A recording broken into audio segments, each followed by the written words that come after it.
Are we live right Yep. now? Can anybody hear us like properly? I just want one confirmation, and I will start with the live.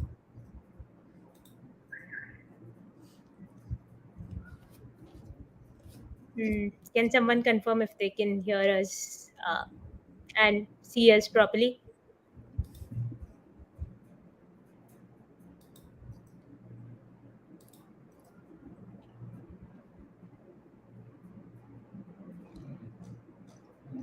Okay, I think everybody can. Yeah, Asif is saying that they can hear us. Cool. So we'll get started. Hello everyone. Thanks for joining and welcome to another LinkedIn Live. Um, I have with me Ishan, who's first of all a good friend, and and and obviously the founder of Spear Growth. They are a marketing agency that help B2B SaaS companies generate pipeline.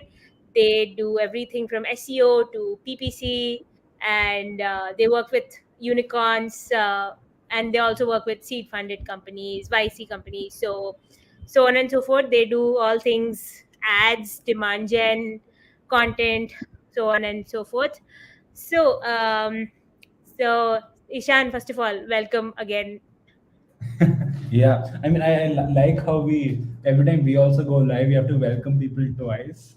Otherwise, it feels very awkward. But yeah, thank you. Yeah, yeah. But before that, I think somebody's asking, will there be a replay? I'll just answer that yes, there will be a replay on the same link. This will just like keep on repeating. So, yeah, don't worry, there will be a replay. Uh, so today we are going to cover some ground on demand gen with LinkedIn ads. That is a little bit niche in itself. So maybe we'll go with the basics of LinkedIn ads. Sorry, basics of demand gen, and maybe then dig through why it is important now and all these things that we talk about, like how to project a sample funnel and so on and so forth. But before that, I think Spear Growth has done a great job with their LinkedIn ads themselves. I don't know what their clients, but your ads just look really great, and obviously an inspiration for all SaaS companies to replicate and do that. So that's why we have you here. Um, so starting with my questions, how do you define demand gen, Ishan? What is demand gen for you? So, a funny thing, right? So I actually went and asked this to everyone, including I asked Shri Praveen from Factors also. I was asking everyone, like, hey, what do you even call demand gen? Because everyone has different definitions. So the one definition of demand gen that almost everyone agrees with is if people are not in the buying journey, so your audience before, sorry, are not in the in market essentially, right? Before people are in market, any messages, anything that you are doing to influence their behavior, to essentially generate demand for either yourself or your competitors actually. So basically for your industry, that is demand gen. So in the process of demand gen, you also build trust for your own company, but you do end up generating demand for your competitors as well. And I think that's something that's the only thing. So things you do when people are not in market. Once they are, then that's demand capture. Right. And one more aspect to demand gen is that because you use the word competitor, if your demand gen is growing, that means, and your competitor's demand gen is also growing, right? That means the category itself is growing. So it's sort of like really nice that it's actually a free market right there, where your positioning, your brand, your work defines, that it's Yep. meritorious in a way, right? Like who does it well will actually get that because the category has already been created. That's how I look at it. So Yeah, I think that someone from Growth, I don't remember, someone from GrowthX or at GrowthX said this, and I've stolen this from them. I just cannot remember the name. But um, so, which game are you playing essentially? Are you playing the game of capturing market share, or are you yeah, playing the game of expanding the market? Right, and especially if you're, and it's usually a mix of the two, but if you're doing the second one, you need to do a lot more of gen and demand capture, essentially. Correct. Yeah. Yeah. Correct. That's right. Yeah. Yeah. So now coming to the now part of it, like everybody needs money today. Like they don't want to like spend on things that don't get them revenue. So people generally ask that, okay, this is all fine, but how much money will I get out of it? What is, if I like spend $1, what is the return on it, right? So how do you measure demand gen? I mean, for now, right? Like, why is it important now to do it? Obviously because of the cycle and the recession looming and all of that, but what is your perspective on why is it important now? So you said this line, right? Everyone wants money now, and I think people don't understand that SaaS companies really did not want money earlier, right? I Yeah. don't think people understood how cheap money was. So, Right. Yeah. for example, you could your the if you your value of a company. So money is a store of value. So your company was valued, let's say, at 10x of what it should be. Then you got money at 1/10 of what the value of money. So you essentially were getting money for very cheap, right? Right. So if you could, so if you're getting like 10x the value, if you're getting something for 10x at a 10x discount, right, a 90% discount, you want to use it, and so you were getting money at a 90% discount. So yes, money was actually cheap. Things uh, got have are not the same anymore. That was like the golden period of SaaS. That's when Spear Growth was also founded. So I had like a great run for a year, honestly. So now, for example, we're seeing even like in across industry and generalizing obviously, and I'm sure you have a lot of data as well. It's actually much more than I have, but we're seeing across our, like we're seeing impact, right? For example, close rates would have dropped. Even like buying cycles are becoming longer, but at the same time longer. When it becomes longer, the close rates drop because also it's like, and also because of that, we are seeing ROI of your normal demand gen campaigns, where the same campaigns would have given us, let's say, 5 6x ROI, are now not working. So you cannot scale them as much. So now, with all of this, one, I mean, demand gen, you always had to, I mean, it was always important, but I think now it's just that, okay, I would still recommend do demand capture first, but like the cap of demand capture is reaching faster because it becomes unprofitable very fast. You do have to scale to demand gen, and now you really need some sort of metric to evaluate it. Right. And I don't think people really have a good idea. And I did ask a lot of people, I'll not name, but I asked a lot of folks on how do they how do they evaluate it. Mhm. No one had a good answer, right? So okay, it's awareness. Uh, you should definitely you should not look at it like, hey, we should not generate cost per SQLs, and just shouldn't look at it. I agree, Yeah. but if you're generating awareness, there has to be some value of that awareness. And if the value of that awareness is X and you're spending, I don't know, 5x to generate X value, that is a bad investment. Right. Yeah. Right. Yeah. And Totally. no one really had a way to even calculate that. So, one, demand gen has become more valuable because you get to a stage where you should start demand gen faster. And two, your it's become more important to measure how valuable demand gen is really, versus just being able to spend 20% of your budget on demand gen, right? As a thumb rule or something like that. Correct. Yeah. Yeah. Cool. So now let's move on to LinkedIn ads and demand gen, right? So, for example, if I say that I got a conversion for 1K, what do I mean? Like, what I understand that it's not just like last click, right? Like, this is not the actual source. There have been multiple sources influencing that one demo button click, right? So, can you just tell me that Yeah. what does that 1K conversion mean? Sure. I'll give you three, four instances, right? So, Yeah.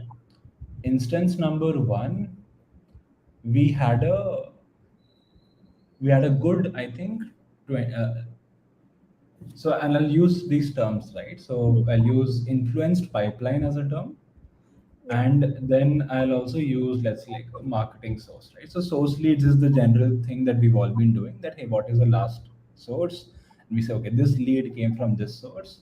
But if you then turn off a channel which wasn't generating those, you saw a drop in performance across. So that wasn't a good metric, because it only gave at, like everyone knows, right? So last touch isn't optimal. So I think Praveen was the one who sort of was talking about that. Hey, influenced pipeline or influenced accounts, right? Or Yeah. engaged accounts. How do you sort of track that? And we've been using factors for this. But what what we've seen is, for example, with one of our clients, we saw about a good 12 times pipeline influenced per X spent, right? Hmm. And for us, we because I also do all sales, I do know that we have to spend about, I think, one or one point, I think less than 1K for one client, right? Just for a closed, like a closed client, we have to pay somewhere around, we pay LinkedIn about 1 to 2K for that. Yeah. So what I mean by these two measurements, right? For example, for our clients, um, we saw that in the accounts that were closed, we're not saying LinkedIn was the only reason for influence. But we did say that, hey, like 7 people from the company, and when I say people, we only run ads to people in the buying, in the decision committee. No one else sees the ads. So 7 people in the decision committee have engaged with the ads a cumulative of, I think, like 20 times, right? So, and then in the other company, there's again like five, six. And the numbers I'm taking in larger deals is, I'm taking conservative numbers. We've seen numbers like, hey, people have clicked on your ads like 30, 40 times. And then like that, I think that won't even be the average, because some were like they've seen our ads or clicked engaged with our ads like 1,000 times. And then Right. an enterprise deal closed. So so that so I cannot say that, hey, this only happened because of LinkedIn, because the last touch could be them searching for us organically, maybe a salesperson reaching out to them and all of that, and it should be those things. But we cannot also reasonably say that LinkedIn wasn't an influencer, Hmm. right? So uh, if an account has 3 impressions, don't give LinkedIn credit, right? Right. Definitely Yeah. don't give LinkedIn credit. So Yeah, and that's what every makes it tough to measure LinkedIn ads. Yeah. Sorry to cut you 100%. off, but I had to say this. Go on. Yeah. Yep. Yep. So if something has 3 impressions, 4 impressions, don't give LinkedIn credit, but just have like some sort of threshold that this seems reasonable for your company. That if someone has seen like, or have been engaging with your ads 20 times, 30 times, whatever, if they've engaged it so many times and then they became an SQL, then they sort of became and contribute to your pipeline, then call it like, okay, that amount of pipeline was influenced by LinkedIn also, along with other channels. And that's what I mean by when I say that, hey, so 11x we saw in other accounts, we've seen, and I don't use the other accounts because it just sounds way too unrealistic. So Hmm. in other accounts, in 23x, we've seen, like for us, like I'm saying close numbers, right? So that's also I've seen. But that's what I mean by when you say that, okay, this is what a conversion from LinkedIn looks like. And Correct. what I wanted to share today was, okay, how do you at least measure the value of this influence? Hmm. How do you project this essentially? Yeah. Yeah. Right. Yeah. Yeah. Go on. Correct. Correct. So before we like move forward, there's another person who is asking, would this be recorded? Yes, there is a replay on the same link. This is also being YouTube. I'll put the link right after the Yeah. stream ends. So now we'll go to the sample funnel like later and the sample flow later.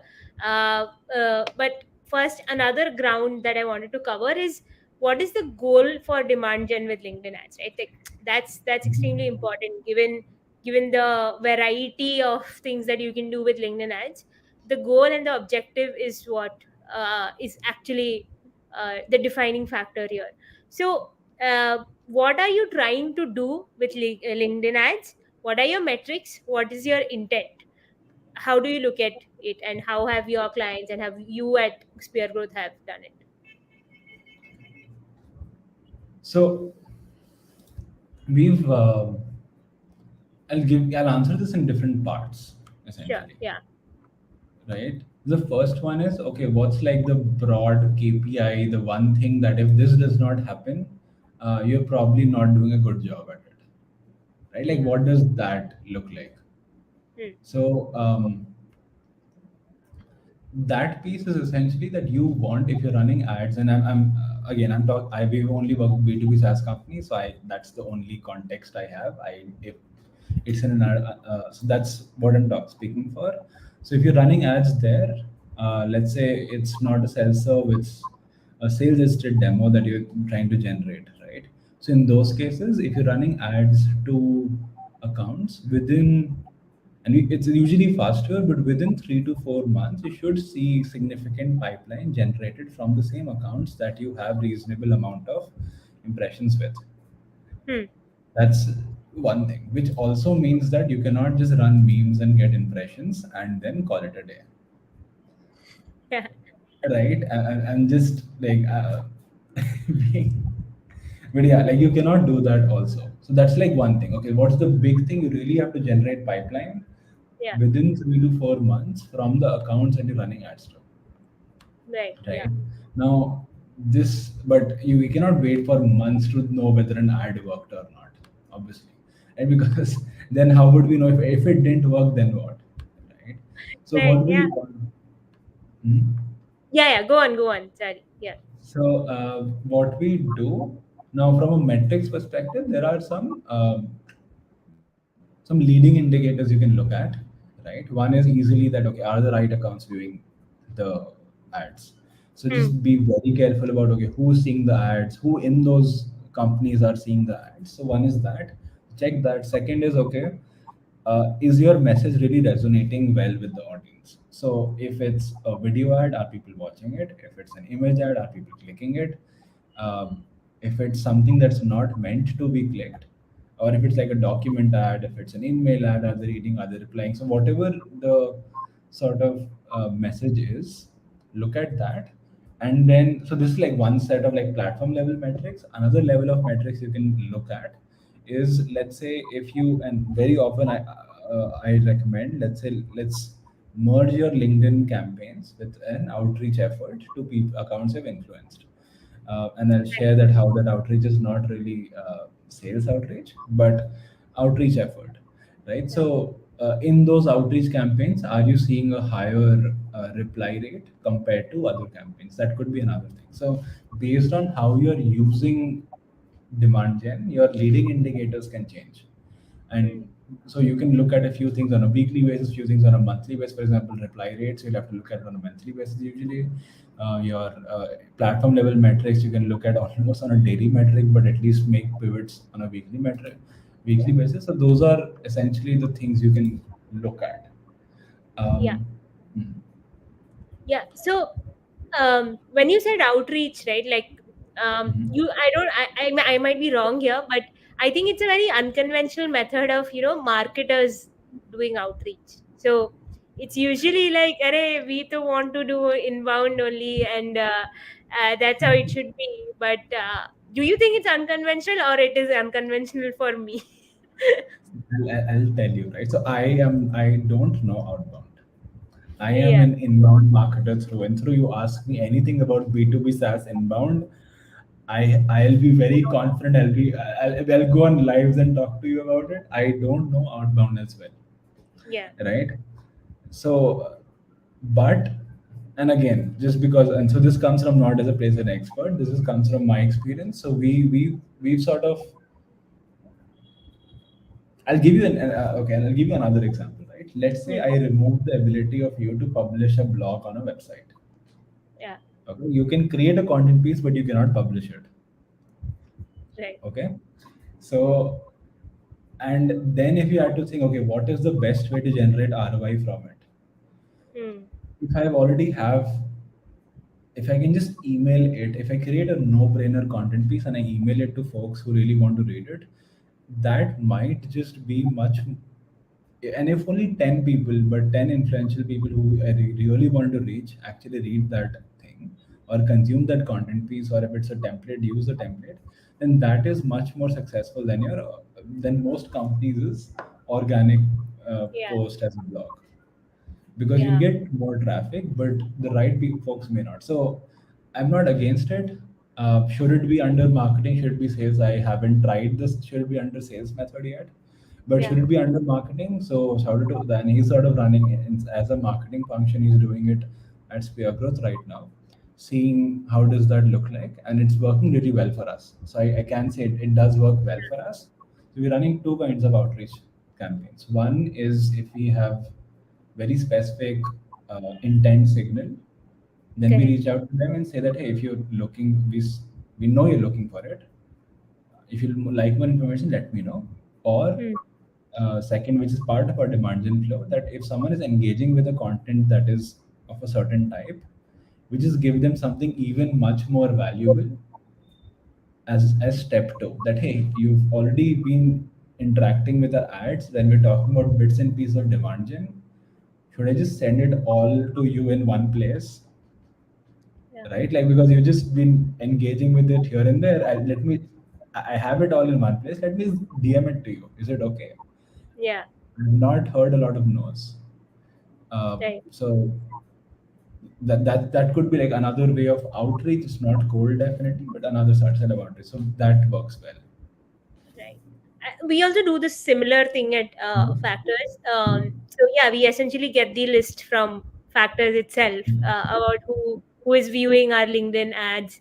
Then we do some permutation competition combination within our sales team. And here, marketing and sales do not work as two different areas, right?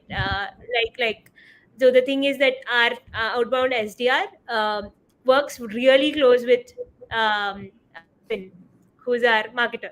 Yeah. So they work really closely and they ensure that they reach out to the exact, not exact person, but the most probable person. And yeah, because Ashwin has the context on the ad and the SDR has the context on how to do the reach out well, that combination works really well. So we have like that sort of a cadence running inside Factors. So even if like the bandwidth for a marketer or maybe the person who's actually running the ads, maybe they do not have the bandwidth, then you can Yeah. easily actually outsource it and try to make a cadence within the organization to reach out and get that thing Yeah. right. So get that thing running and have a report for it and do that like diligently. So that's what also stood out for me. When so I did not see this earlier, but after like this I was like, okay, this can also happen. And yeah, also about the questions, if anybody has any questions, do put it on the chat. We'll Yeah. take it up at the end of the session for sure. Awesome. um So, cool. Yeah. no, yeah, Yeah, please so continue. yeah, no, I was just going forward, and let's go back to the sample flow that you were talking about, right? uh, how have you done, like how is the flow of running a particular campaign or many campaigns together? What are like your major takeaways from that? Yeah, that's the first question on the sample flow point for me. So, one thing that I think people, that one thing that makes it very hard to create a LinkedIn flow for some people is that everyone's trying to push your audience from some place to some other place, Hmm. and everyone expects that the entire buyer journey is going to happen with your company. In Right. most SaaS companies, the buying committee is smart enough that once they've prioritized a problem, they are going to solve it without your help. Right. That is why they have the job. Hmm. So that's like one huge disconnect. that if you are able to make someone prioritize a problem, they can solve it. And if Hmm. that solution happens to be the thing that you're selling, they will buy it, right? So I'm not saying you cannot influence the rest of it at all, but the emphasis on it is too much. Everyone's like, hey, let's run top the funnel ads, middle of funnel, and bottom of the funnel, and top will push to middle, middle to touch. That does not really happen. I've tested this multiple times in multiple companies. I like making it much more simple. Just have two flows running parallelly, but and it works. I'll explain, right? So first one is your cold audience, right? Right. Now your cold audience are people who, let's say you have a list of companies that you want to target, you have the right folks in those companies that you want to target, and you may have multiple audiences or sub audiences in there, or different personas you might be running different ads. So you have that, and you run one set of cold ads to them. Now, these cold ads usually talk about either um, they either are showing that, and very rarely are they showing that, hey, do you not even know this problem exists? Right? That is, I think in like 10, 20 companies, maybe one company that's a good message to run. Because almost everyone knows their job, right? Or your problem is not usually that unique. Uh, Hmm. Second thing is, okay, and these are like the more common ones. Do Yeah. people not believe that the problem can be solved?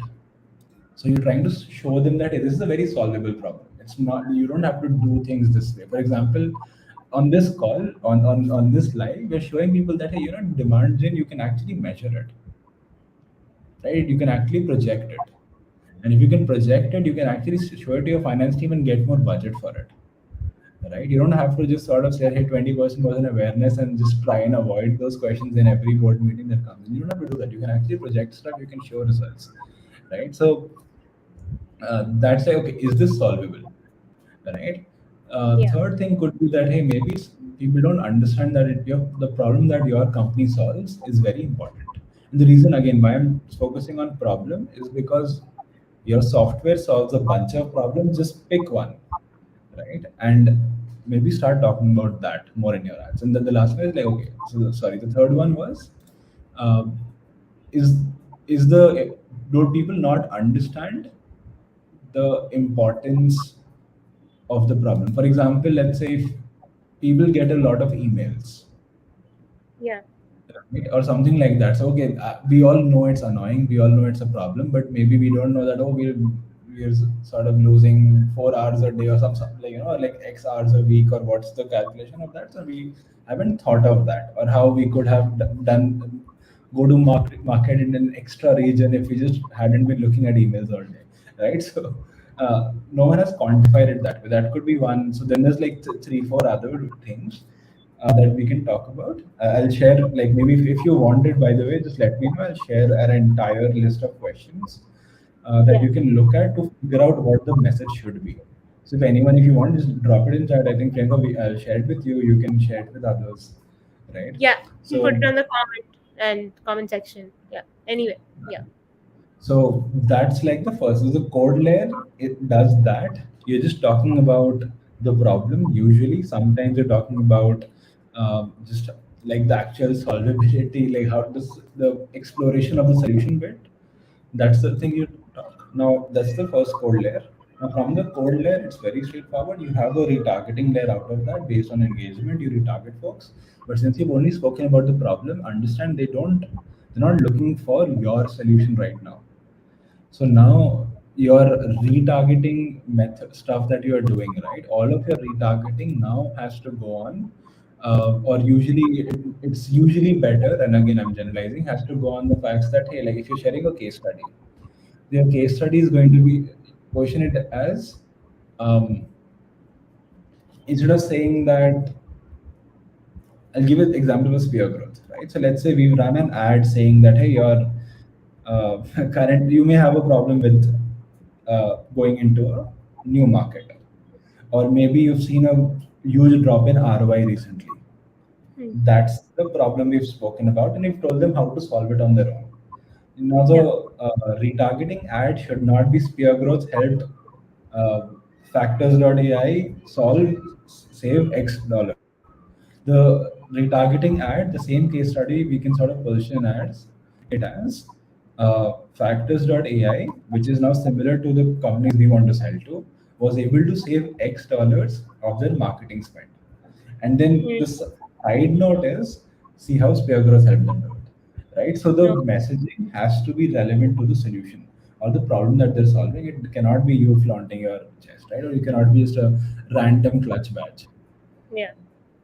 right? So that's your first, that's how you do the retargeting. So it's like very straightforward, and you can have like one, two, three layers of retargeting based on how big your audience is. Usually start with one, and then eventually you can grow that out. You can have I like layering. You can layer in your email audiences. You can have like you layer in text messages, but you can text ads. You can do all of that. But essentially, it's a cold layer, and then it's a retargeting layer. And this is your demand gen framework. Now, the second thing you have to do in your demand gen sort of layer, right, is you be very cognizant of, okay, who exactly, which companies are engaging with your ads, when did they start engaging, and how much have they engaged. And all of this is data that LinkedIn gives you natively. You don't, and obviously Factors makes it much easier, but if you want a starting point, just do it with native LinkedIn data. You might have to create some reports a little creatively because it does not give you when did they start engaging, and that's very, very important. But you can look at week on week, okay, how much did they start engaging? How much did an account engage last week, this week? So all of that, you have an idea of engagement levels by timeline. So now, once you have this, the second thing you can do is with this also have a team similar to what you described, who's just reaching out and sharing content. And then this content has to be very valuable for this to work. Yeah. You have to be giving away something that people would pay for. Is a Right. good filter. Would people pay something to get this piece of content? Hmm. Um, Correct. Sure. So this is your first flow, Hmm. right? And I'll ask maybe Harish's question. How are you tracking adding new specific contact before they share their PII data? Okay. So Harish, if you go on LinkedIn, right, you can actually see this entire thing. You can go to your audiences, and you can act. If you've uploaded a list of companies, you can see their engagement. The only problem is that it's not very good. And if you actually export the engagement, you can also see it at a deeper level of how many people have engaged, and you can also see it at the level of how many times, which ads. You can see all of those things. The only problem is this data is there. You don't have, okay, when did this start and all of that, so you might have to do manual exports every week and then try and sort of map it all up. So that's something we figured out, but you can sort of look at exactly which company, how much, and all of that. So based on that, you should be able to then reach out to, then you have to guess that, okay, in a buying committee, let's say, unless you're selling to enterprises where it's a very large committee, let's say that's 5 6 people in the buying committee. So you can just sort of reach out to those 3 4 folks saying that, hey, I saw that you're engaging with my messages related to this, and then uh, yeah, it only gives, you've been engaging with companies with this type of message, and then you can give like the larger content piece. And yeah, like it only gives you company level engagement. Yes, it does, and that's what any tool would. Um, Even if you're using first party, any kind of intent data, any type of de-anonymization used, you'll only get this. Harish, but you do have a set of people who most probably will be engaging with that content. So your ad has to be very relevant. So there's two parts, right? One, you're only targeting the buying committees. You're only targeting specific people in that company. So only they could have engaged. So you know what job titles in those companies have engaged. You know what location they are in. Also, and based on your campaigns, also you know these things. Also, you also have this data of uh, that okay, there's only, if there's only these many people, right, that are in a committee who could engage with this message because your message is very relevant. For example, our ad, if I run it, Priyanka may see it, but her finance team would not see it, even it's the same company. So I do know that hey, there's like five people in the company, only three would even understand what I'm saying. It has to be very specific, so you can reach out to folks based on that, so others would not engage with it essentially. Correct. One more thing to add to Harish's question is that you would have already defined your job title, job profile while you're targeting, right? So that is one cue from your side itself. Yeah. Again, like how we do it at Factors is we have the entire list of accounts looking at our ads, right? Obviously, at a company level, giving personal level data is probably illegal. So obviously, only company level data. We map it in a way where, for example, anyway we have the job titles specification which we have set inside our campaign manager. We also see which city they are seeing inside Factors itself, and that's the permutation combination I was talking about, right? That where okay, this person is from this city, so most probably this is the person who's actually looking at my ads, and then we get our SDR to get Yeah. to tell them. And I am not saying that we just hit it out of the park every time, but there have been Yeah. multiple times when we ask the no, not we, the customer asks us on the sales call that how did you figure out it's me, and they think that we are using something creepy, but that's that's not true. It's just like some guesswork, some tech, Yeah. and some permutation to how I reach out to that person. So Yeah. yeah, that's something you can do even if there is like company level engagement. Mhm. So even company level engagement is huge, I think, in that Yeah. black box. It's still like gold mine, if I would say. So that I think LinkedIn has have worked for us really well because of this itself, Yeah. right? Like even though there's no direct like click through, but our SDR team reaches out. They look at us in different ways. Organic plays a big role. So that's just it. I think I spoke more than Ishan on this topic, but cool. Awesome. Um, So I yeah, think like that's like the first flow. So again, just like completing that, right? So first flow, there's a yeah, cold layer, there's a retargeting layer, which is very straightforward. Just add a reach out layer with a content piece that does wonders, because what you're trying to do is you're trying to increase the amount of engagement people have with your ad. Now, this entire, or with your brand, with your message, with the problem you're solving, and building that trust. This is your trust building layer essentially. Yeah, like your entire, this entire flow is just for trust building now, and also to help people prioritize the problem.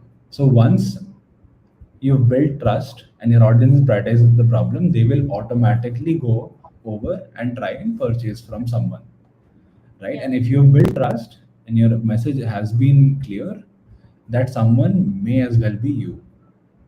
And if correct. that is you, uh, so you have a second layer which we call the known intent layer, right? Because we're not saying that hey, everyone else does not have a purchase intent. It's like this is all we know, that these people have a purchase intent.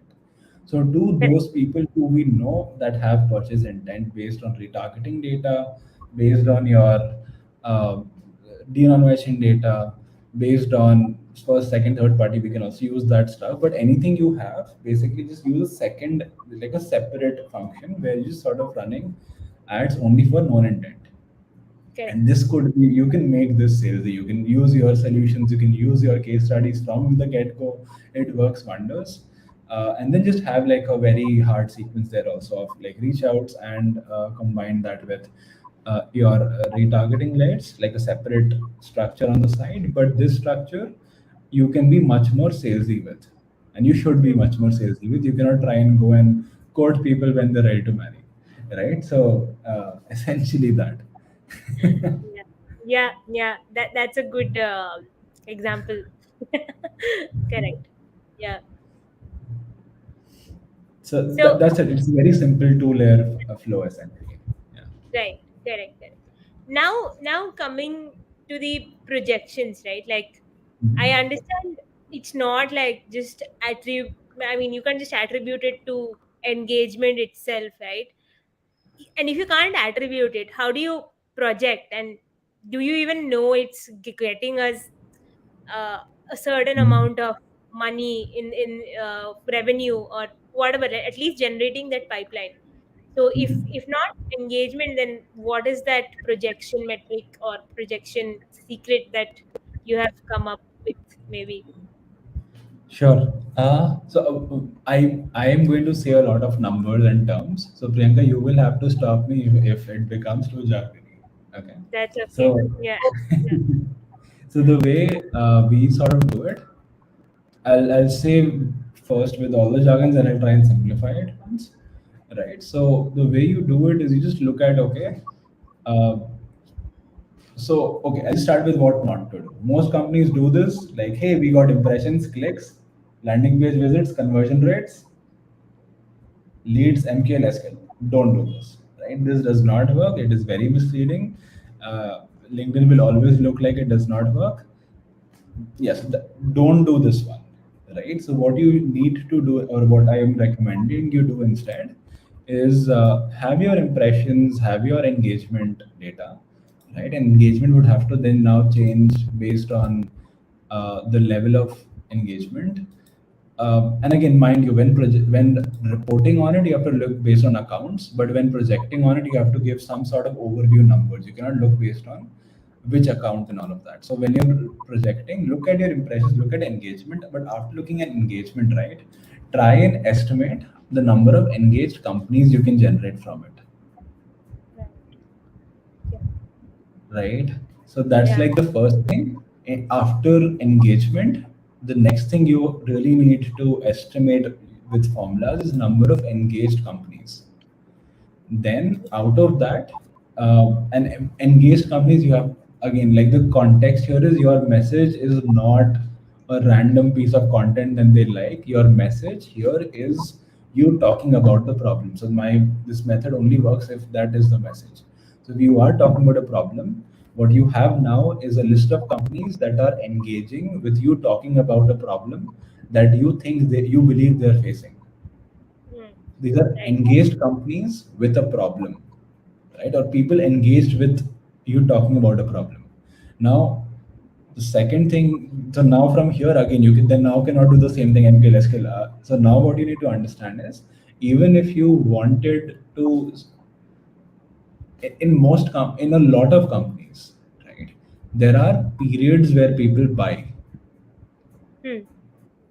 And even if you prove to them that you are great and they need you, they just cannot buy. For example, for some companies, till the end of the quarter or till the budget is allocated against it, just like purchase decision just cannot be made for a while in a lot of cases. Correct. So even after you've sort of proven the problem, or maybe there's just like other stuff going on in the company, which is where, Hmm. like, even if you tell me, if you prove to me that, hey, your software is amazing, and suddenly for some reason there's a problem with a major, like a major problem with some of our clients or something, I am not going to care at all about your software at that point. And I'm going to go and sort of look at the clients, and that's going to be my number one focus till date, right? So there are all sorts of these things where there are phases where people can buy. So again, you've done your impressions, you've done your engagement, you've estimated the number of engaged companies. Next thing you can try and estimate, and I know it's going really like a lot, you're taking a lot of assumptions, but you need to just take some number that, hey, this is the number of companies who may be in market. And this is my least favorite assumption in this thing, but you do need to take that, and then based on this, you can understand that the influenced pipeline value, you can sort of understand that, Yeah. okay, like, out of the engaged companies, the potential pipeline that you can influence, or it may not be pipeline, but like, okay, this is the value of potential value of the engagement is this. If they're in market, it's short term. If they're not, if, let's say, if 1 in 12 is just because 1 month on 12, 1 month, this month out of the 12 months ever, right? If they're in market, so 1/12 is your short term pipeline, 11/12 is your long term pipeline, right? And then out of that, since it's not actual pipeline, you cannot add a close rate of 30%. It has Hmm. to be closer to maybe 2% for long term pipeline and 10 or 5% for short term pipeline. And I do understand we took a lot of assumptions, but then we were able to, we use this model. That's why we're launching this like next month properly. But we did try it out with, I think, in just three instances right now. In Yeah. all three, the actual pipeline amounts were 20-30% in like just in the 20-30% error margins. So again, we'll obviously test it out at least 10, 20, 30 times more till I say that, hey, this is the method, but this is definitely better than what we had earlier. Or would Right. anyone on was discussing Yeah. about earlier? At least there is a projection. Yes. Yeah. And so Yeah. you are sure that you're not at least spending 10 times of whatever value you're generating. You know what the value is, and sometimes it's nothing, right? If it's Right. not, then don't do it. Maybe your pricing does not is not the right thing for LinkedIn. Great, you got to know about it. Maybe your account list is too small. Maybe your cost per clicks are too high. Like this would just tell you, okay, if for any reason, if it's just completely not a good fit, you should not do demand gen through LinkedIn ads. You will get to know. At least you'll have some, okay, maybe we need to change, or even if, for example, for these regions, do it. Hmm. For these other regions, don't do it.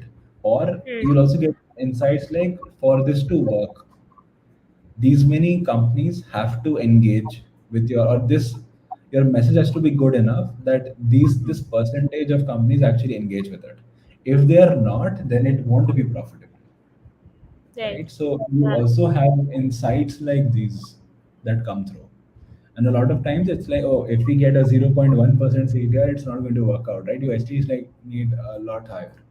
So Right. with this insight, like our ads get us about 1% CTR on LinkedIn, and or engagement of, right. So this is for video ads and all of that. So that's where it starts making sense for us. That's where we're able to generate conversions at the sub 2K Yeah. for Yeah. this. I think taking assumptions is also important, right? Like there has to be something constant for you to make a model with other variables. So I studied economics in college, and that's like economics 101, ceteris paribus.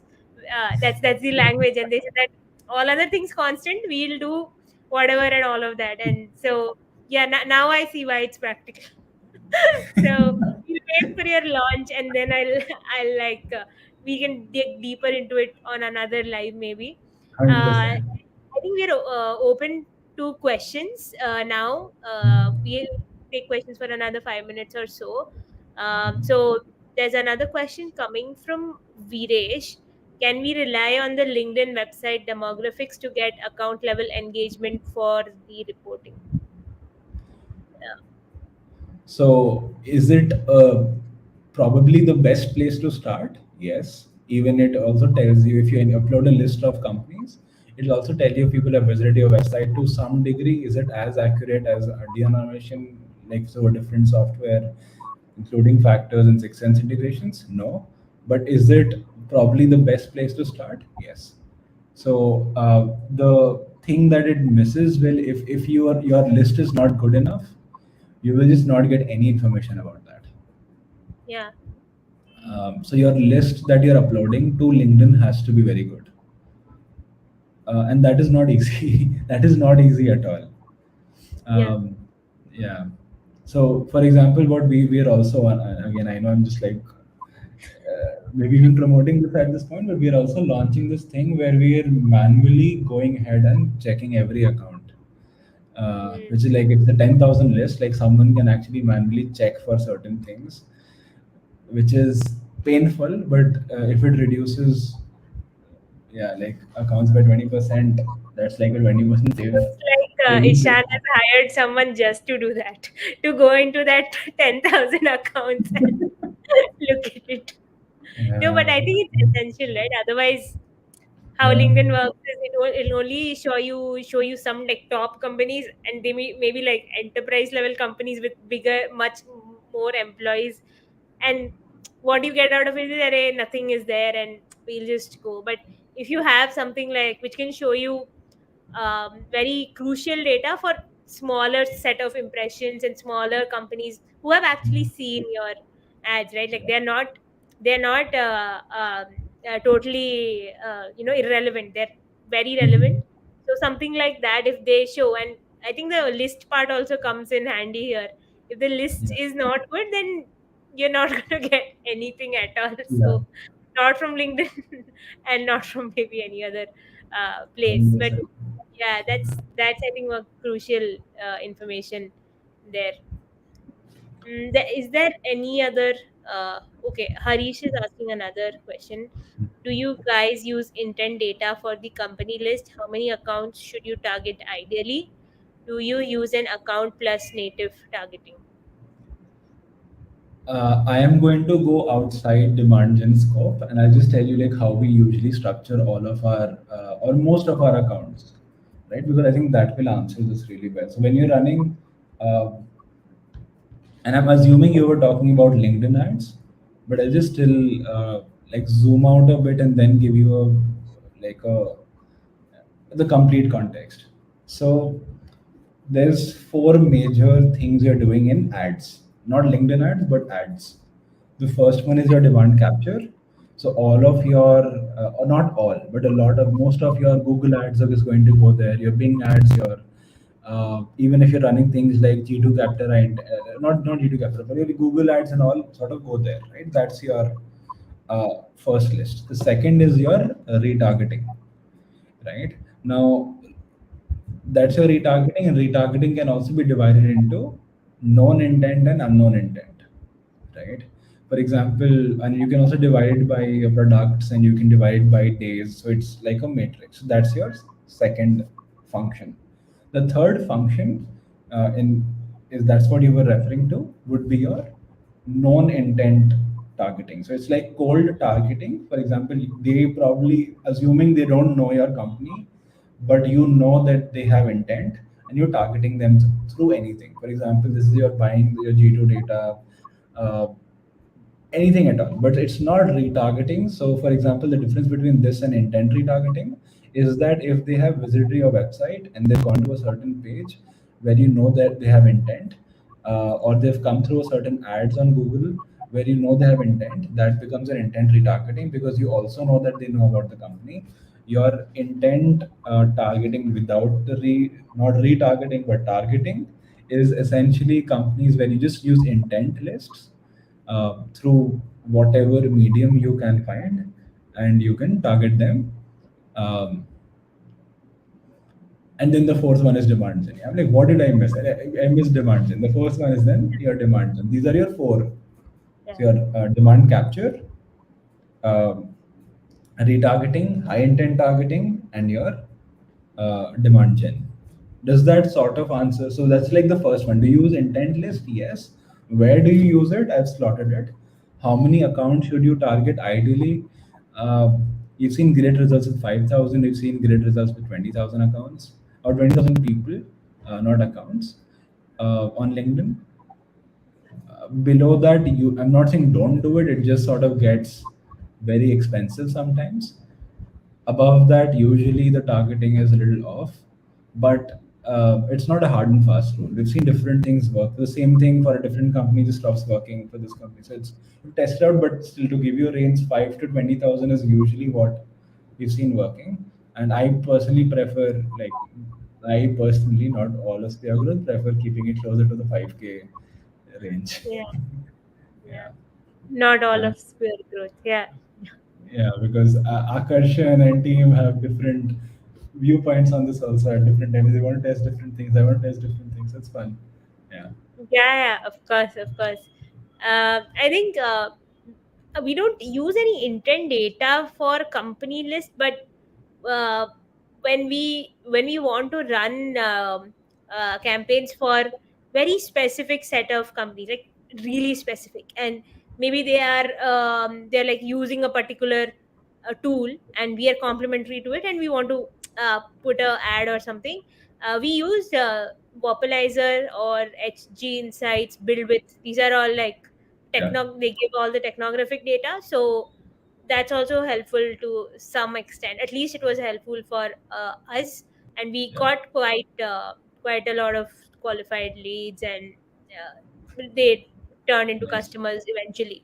So yeah, this is also like good. Again, the accuracy would not be like 100%, maybe not even like 70%, but it's still good. So yeah, that's like another thing. So if there are no questions, we can wrap this up. I I'll think just we leave. missed the last thing. Harsh, I'll just quickly answer the last part. Do you use Yeah, account plus network targeting? Uh, I mean, again, depends on all of that. But if you want quick answers, we always start with account targeting, and then 3 months down the line, we test usually native targeting. So that's just test it out to see if that works. But that's like the rule of thumb if you want it. Yeah. yeah, yeah, it's a flow, correct. Cool. I think okay, we've been live for an hour almost now, and We decided to wrap it up in 20 minutes. yeah, we thought we'll wrap it up in 20 minutes. 10 minutes we'll take questions, but it's always good to see more engagement than we expect. So thanks everyone for joining, and I'll see you all in like 2 weeks with another LinkedIn live. Thank you. Take care. Bye bye. I'll end the broadcast. Bye. Thank you.